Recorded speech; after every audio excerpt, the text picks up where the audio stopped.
We're out filming live astronomy, and the cops get called on a flat earther.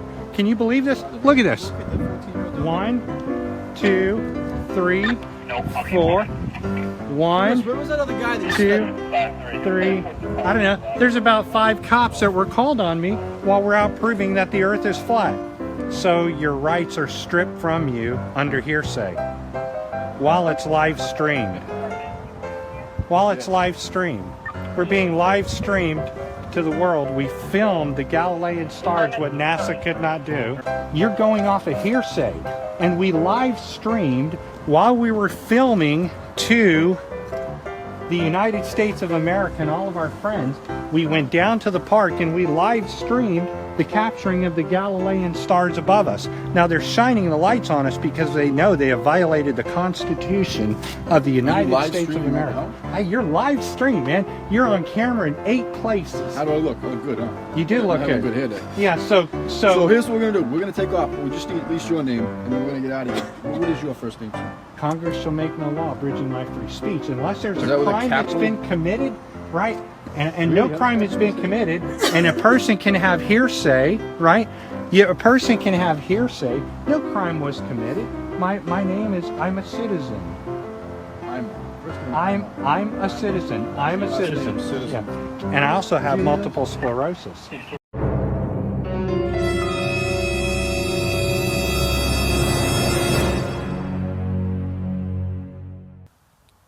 And you do it in one day. You get on a plane, and your whole life, let's say you're 50 years old, your whole life, the atomic mass in your body has had barely any spin force on it. And you get off the plane in Costa Rica.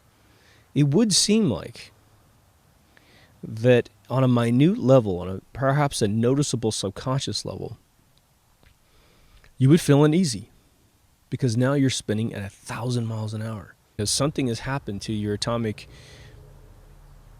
equilibrium. So you would think that someone traveling half the distance of the Earth from either from the center of the equator area up to the North Pole or South Pole, that they'd get weird sort of sea legs because they're used to being tossed around at 1,000 miles an hour.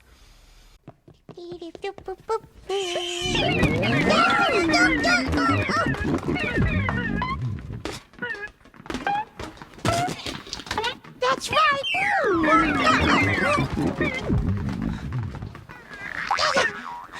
Balls! You know! Balls! This is why I believe it's flat.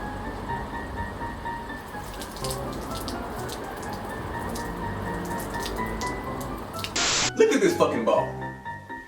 You see this ball? You know what? This is what you globe motherfuckers believe the earth looks like, right? Okay. With water on it.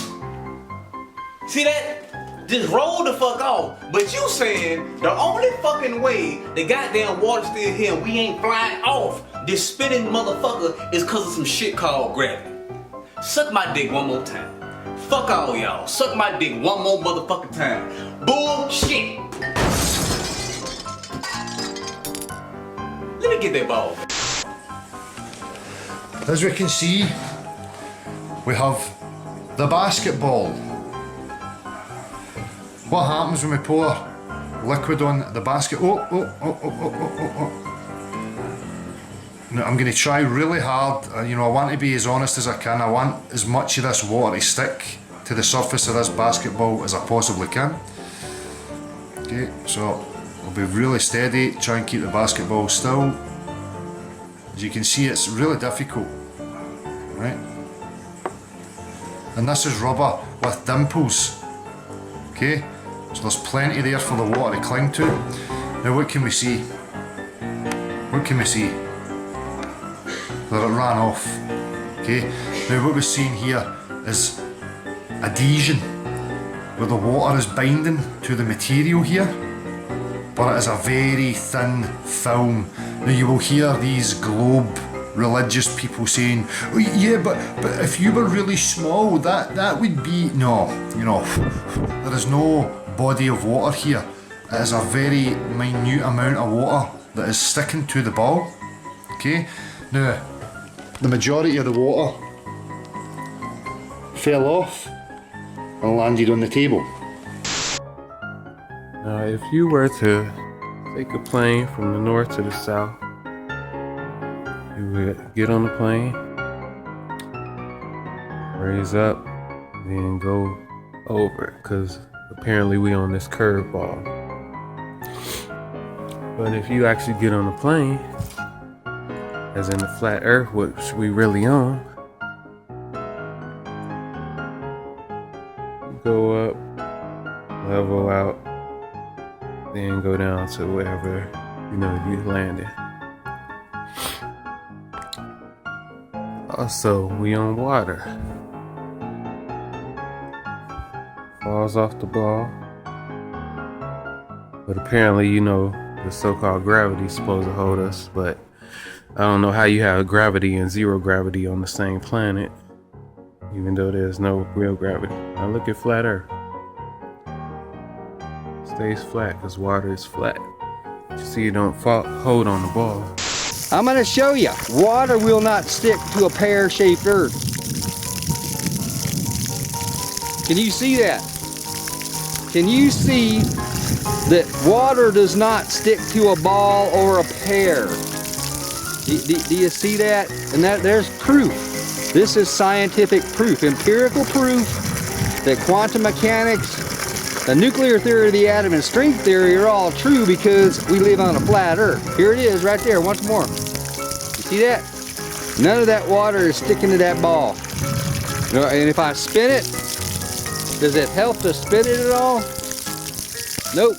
Nope, it won't stay on. You see, it gets flung off by that centrifugal force there. Can you see that? This is 100% empirical proof. Science. This is science at its best. Okay? Even though the Earth is spinning and it's tilted on its axis, and see, that's what happens. It moves around in a circle, and as it does, the orientation of the axis changes. So the sun is on this side, boom, it's hitting the southern hemisphere. The Earth moves around to this side, boom, the sun is hitting the northern hemisphere. That's what the heliocentric model is saying. Okay, and it could work if the observations weren't what they are. And what we see is, instead of the sun always setting to my south, look at the light, the northern hemisphere is tilted towards, I'm moving away, I'm moving this way. The sun is never going to be able to set north of my location because it is directly lined up with the tropics, which are always south of me. So those of you who are saying, oh, well, you're not considering the tilt of the earth. No, you're not considering the tilt of the earth. It don't look like you can fall off this shit. Cause to me, it look like you can fall off this bitch to me. It's doing this on an invisible stick.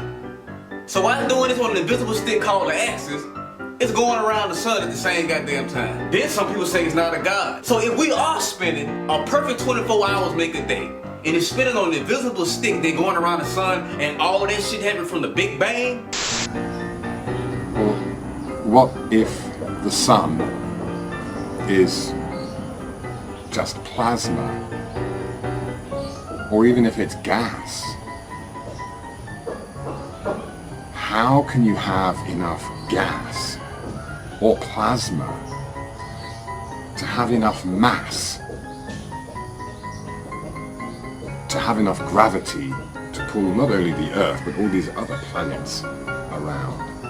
Yes, we can draw scale models that appear to work and appear to illustrate it. But the very simple fact at the root of the heliocentric model is an idea that isn't science. Yes, it's mathematics, it's timekeeping, it's predictable, not because of gravity, but because we know when certain objects will pass by.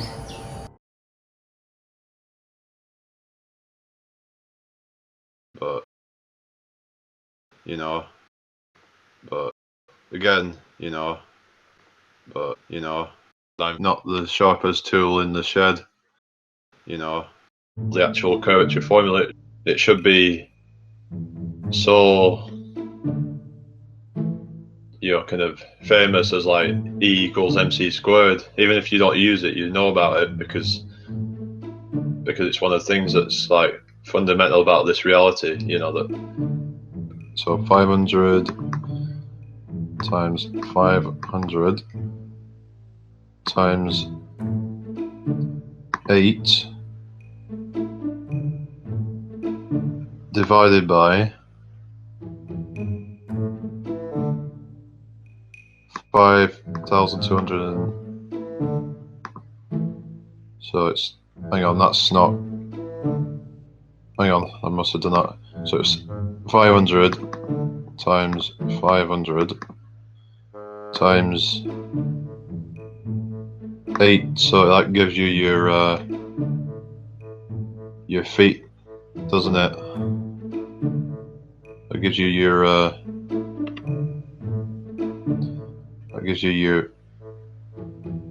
so you got 500 miles and you times it, don't you? To get your, so you times it, hang on.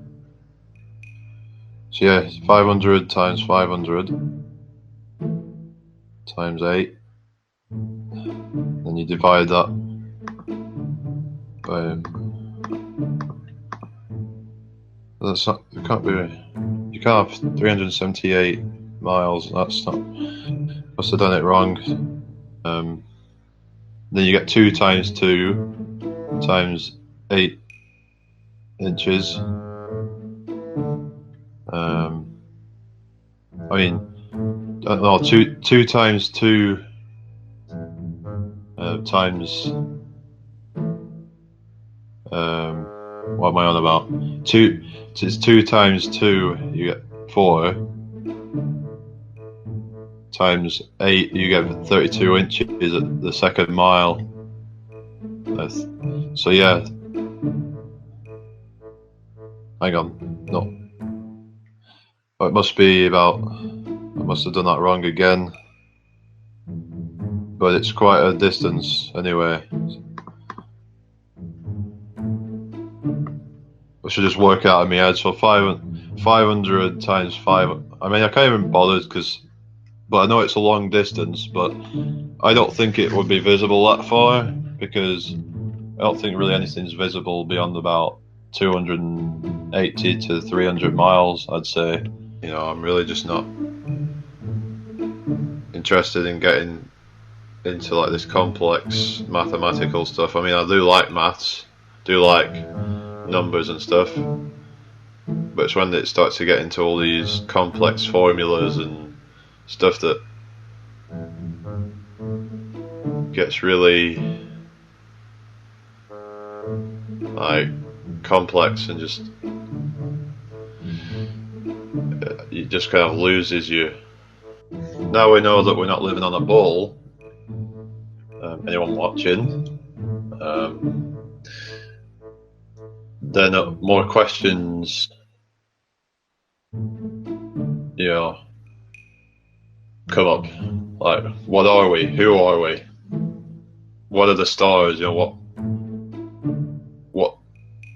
what are the stars' significance in this reality? What are the sun and moon's significance in this reality? How do they work? Where does the heat come from? You know what? How is the heat produced? All these things, all these questions, and people can ponder over them.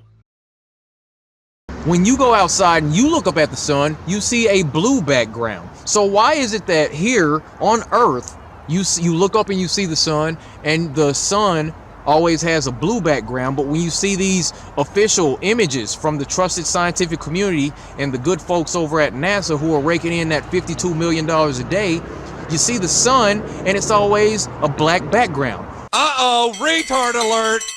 Retard alert, class! We're here at the testing facility, just a short distance from the compound, just far enough to prevent us from being triangulated by the Illuminati. We're going to inform you today that the Earth is flat and not round, with a few advanced ideas but simple to perform tests that you too can do. We'll start off here with this. This is a Pokemon Fire Energy card. Some people call it a Red Energy card. We're going to throw it to see how it flies, because much like an airplane wing, it has a narrow cross section and a wide base. So we will throw it, and you could not hear it hit the ground, but I assure you it hit the ground. I live here, right here in Texas, and a gentleman drove from New York to Chile, from here to here. So what I'm asking is all these people that believe we live on a ball, do you think that by the time he drove from here down to here, well, you can't watch, here to here, by the time he got here, he was driving upside down? Is that what you're telling me? Now, similar in idea, but larger in scale, is the Monster Hunter 3 case. Monster Hunter 3, again, narrow cross section, wide base, should catch the air and fly pretty well. Well, that one had a better trajectory on it. You heard it hit the ground there. Plainly, it did not remain flying. Now, if the Earth was round, like the Lizard Illuminati says, none of this would ever touch the ground. None of this would ever even get close to touching the ground. Circle fucking Earth. I'm up here, while motherfuckers in China down here, walking upside down. Get the fuck out of here. Next, unicycle fork. This is made out of the same things that they make aircrafts out of, and if the aircraft should fly, so should this. Clearly, you heard it hit the ground. Similar to the first two test cases is another larger scale wing representative, also known as a plastic lid box. We'll throw this, and it hit a branch, but the branch did not completely upset its trajectory because it was already on the way to the ground. He says, airplanes prove a globe. And I said, how so? And he says, well, because they always have to keep pointing their nose up in order to overcome gravity. Now I'm telling you what, that's just the stupidest argument I have ever heard from a glober. And I just shook my head and I said, no, there's really no need for gravity. It's about density and buoyancy. You know, think about the air that is around us that we breathe. It's really a liquid. It's not a gas. This here is a plastic bowl. This plastic bowl should capture the wind when the wind's going into it and help lift it up. Airplanes can't fly, the Earth is flat. This here is a jar of spackling. Spray-on spackling. This has got a similar shape to the front of an engine, and also it sprays stuff out of it like an engine. That did not fly either. Hi ladies and gentlemen, this is your captain speaking. It's a beautiful day. In about 20 minutes you'll see Australia coming up behind us. The Earth spins at 1,040 miles an hour and our plane only goes 500 miles an hour. So Australia will be coming up behind us. Don't ask me how I'm going to land. It's very, very hard trying to land a plane going backwards.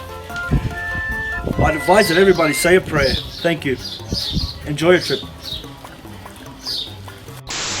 Now, final representative, this is much like a jet engine. This is a water bottle, and the water comes out of the back, like jet fuel comes out of an engine. It did not fly.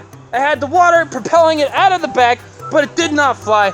The Earth is flat because none of this would have ever hit the ground. Illuminati, they want to turn you into human Go-Gurt containers and squeeze your blood and bones out and roll your skin up for little fruit wraps. One more funny thing that I discovered the other day. You know, I mean, we're out here thinking that this is the way that reality is set up. This doesn't make any sense. You yourself cannot simulate water sticking to a spinning ball. That can't be duplicated in a lab. You can't do it yourself. Also, another funny thing that I realized with this the other day, something how they kind of hide the truth in plain sight. Check this out. Globes are not meant for educational purposes, but for decorative purpose only. It's on the stinking globe. They tell you right here. It's not meant for educational purpose. You're not supposed to be learning this because it's not real. Hello? How many more clues do you need?